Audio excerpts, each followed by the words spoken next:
Disclaimer, not a pro at Decaying Winter. Welcome to another perk guide to Decaying Winter. And today, we'll be looking at the now named Cassid I from Overwatch ripoff, the Artillerist. We're going over the pros and cons, the ability, traits and equipment to use, and gameplay tips to better yourself as a gun-wielding maniac. To start, our pros begin with a decent increase in our reloading speed. It's actually quite noticeable if you reloaded that Peacemaker gun. That shit takes ages to load, Jesus Christ. We have increased the hipfire accuracy as well, which is fine, however you want to see this really. I don't care personally, I like the ADS.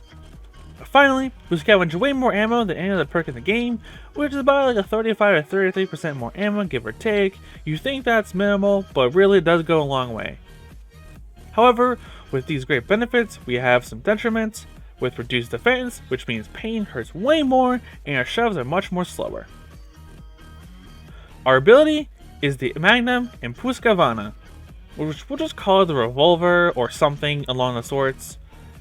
Just no extra modes, just one thankfully, which is some like extra like little sprinkles in there.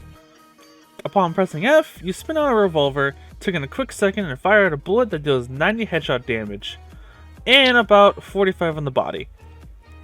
If you succeed in killing with a headshot, you will be granted half the ability back, and something called Deadeye, which is buffed to gun handling overall, which is like recoil, ADS, reload, those things. Just not damage, just keep that in mind. You can't buff damage in a bullet, okay? Not getting a headshot or killing an enemy, however, will not grant this buff, and you'll have to wait for the ability to recharge. Deadeye will last until the ability is recharged, which means it will last all the way to grant that 50%. Just keep in mind, you can now shoot the gun again, just so you can reactivate Deadeye. Basically like that. Some traits to run is a patient, fearless, and dependable.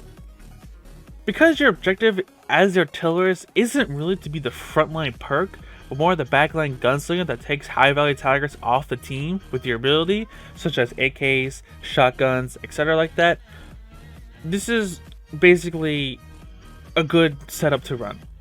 Fearless and dependable will give you reduction in damage, which is about like 40% in explosives and guns as well, which is also handy due to the con. And impatient allows you to move faster, which you'll definitely need to reposition. However, some may run other things, and that's fine. This personally works for me. Equipment is really up to user choice, since it's really only fit well with the ability. I went with the ballistic dagger more often than not, since it somewhat makes your shoves a bit faster than normal and you do that 12 damage. Now, this is where the big meaty greed comes in. In terms of being that gunslinger that you want to be, there are some things you have to be mindful that I didn't actually cover initially, as I really wanted to see them here. Now, to start off, before anything, before you use the revolver, aim the dot on the crosshair at the head, and then you fire it off. Because every time you use it, it will give you that triangle and the dot. That dot will remain consistent, and it will always go there no matter what, making you able to get those 90s every time. Now, when it comes to scabs moving around, it's a bit, you're gonna have to, actually aim a little bit. But you get what I mean. With that tip out of the way, I'm sure you really want to use this ability during scavenging, since it's very versatile, and you can, but you need to be mindful about using it. If you do in fact activate your ability and fire, you basically alert a whole packed Walmart of scavs to where your shot was fired, so be sure to immediately reposition away before you get into any true aggro and take any damage. There's kind of like ghost aggro and true aggro. I call it ghost aggro, which is basically, oh, we heard something, we're going to it. True aggro is, we know where the fuck you are. This is why impatient comes really handy, especially during this time. Now, during the wave phases, let your team handle most of the scavs during the melee phases, then switch to your priority to gun scavs around night 4 or 5, which is like the pistols, and then more higher priority targets like the SMGs, the shotguns, the AKs, somewhat snipers. Usually your team can handle snipers though. Just make sure you focus on the gun scavs at that time, because your gun will kill any scav besides the crowbar one. For some god awful reason, they have like 100 HP over. the guards, and Yosef, allowing you to acquire the buff and modes on any other scavs with guns in reserve. Additionally, let your team make you pick up the ammo. Make sure you tell them that, and make sure you goddamn share, because you get more ammo when scavenging off the ground. Keep in mind it needs to be fresh and not be picked up by a team than any other member on the team. So pick up and share.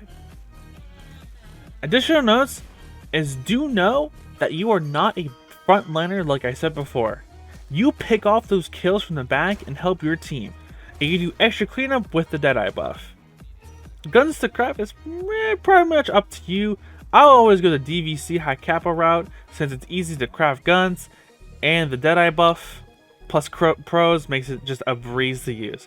However, keep in mind, AKM shotguns, virtually like any other gun at your disposal, works since you're literally just a gun maniac at the end of the day. Don't go for melees though, that's not your Perk's golden goose. At the end of the day, however, click heads, point your gun at heads, get the buff, click more heads. You're a gun maniac. Did I say that already? I probably did. Go blast some heads off now.